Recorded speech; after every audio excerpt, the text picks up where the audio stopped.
इसलिए खत्म नबुव्वत पर एक बात करके इसको समेट रहा हूं।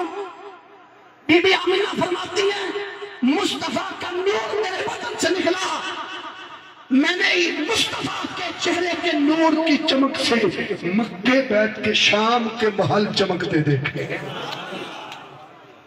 हिंद भी था, ईरान और इराक भी था, फलस्तीन भी था, हल्ब भी था। सैयदा आमिना सलामुल्लाह अलैहा ने शाम का ही नाम क्यों लिया? This is that point. ये है वो मामला, तवज्जो करने की जरूरत। चमका तो सारा जहां। हुजूर की दाइयों में से दाई फातिमा बिनते अब्दुल्ला कहती है, मैं उस लम्हे पास थी, अचानक लम्हा आया, सूरज अभी बड़ा दूर था, मैंने अचानक देखा बेड़ा रोशन हो गया, बाहर निकली गलियां भी रोशन, पहाड़ भी रोशन, ऊपर देखा और मैं छुप गई। आसमान के सितारे दौड़ते हुए जमीन के करीब आ रहे थे।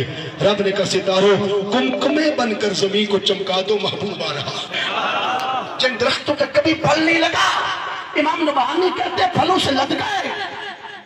जिन जानवरों ने कभी दूध नहीं दिया, इमाम सरकानी और कुश्तलानी कहते उन जानवरों के थन दूध से भर गए। अल्लाह ने पूरा साल माओ को पुत्र बांटे ताकि किसी दुश्मन के घर भी आज हम न बिछे। तुम अपने बेटों की खुशी मनाओ, हम अपने यार का मिलान।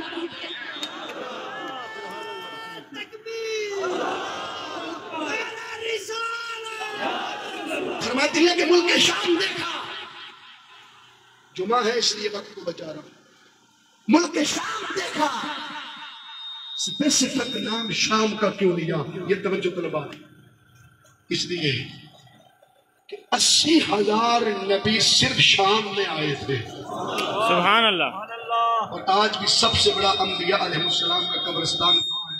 बोलो, मुल्क शाम में।